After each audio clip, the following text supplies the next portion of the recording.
A quote commonly attributed to Benito Mussolini, "Fascism should more properly be called corporatism because it is the merger of state and corporate power," clearly explains the form of today's emerging fascist state in America.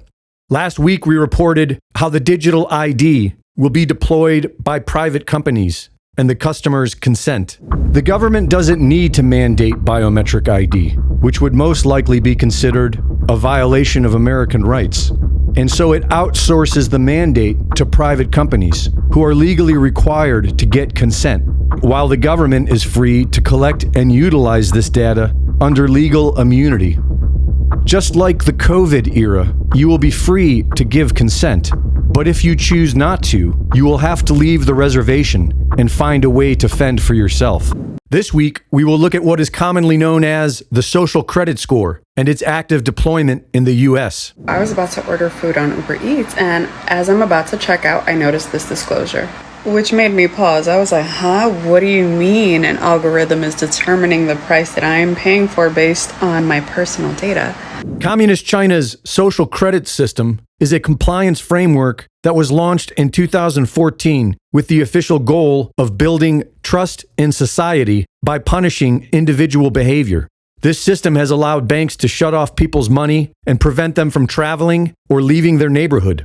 It allows the Communist Chinese government the ability to condition people's behavior on an individual basis, and it is now being deployed in the United States. Here, it is being called algorithmic pricing and uses automated computer programs to dynamically set the price of goods and services in real time and on an individual basis. The algorithms are based on large amounts of data, including customer behavior, and can charge one individual more than another for the same product based on their willingness to pay and all of their personal data. Wherever you live in the US, you are likely being subjected to this social credit score system right now. But the only way you would know is if you reside in the state of New York. On November 10th, 2025, New York's Algorithmic Pricing Disclosure Act was launched.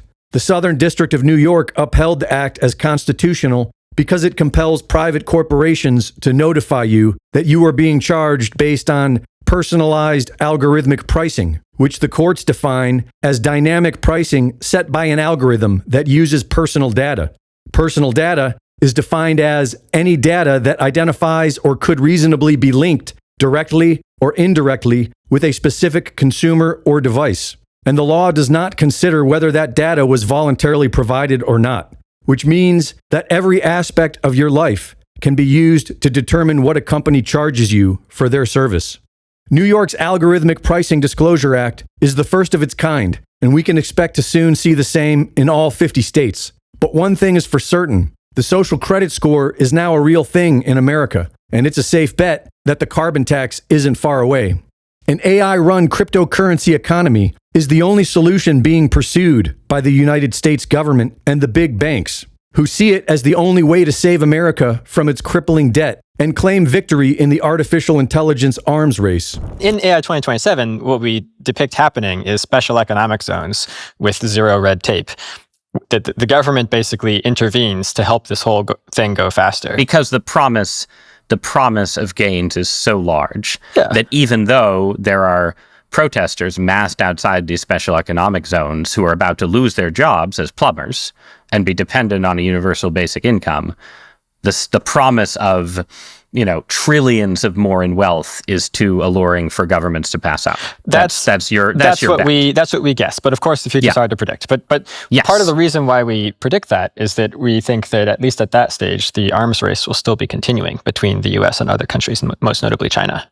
Right. And so if you imagine yourself in the position of the president, and the super intelligences are giving you these wonderful forecasts with amazing research and data backing them up, showing how they think they could, transform the economy in 1 year if you did X, Y, and Z.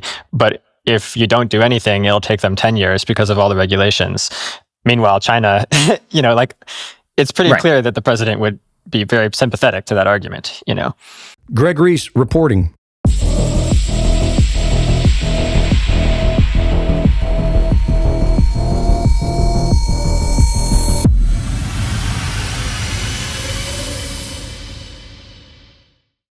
The Reese Report is now fully funded by my Substack subscribers.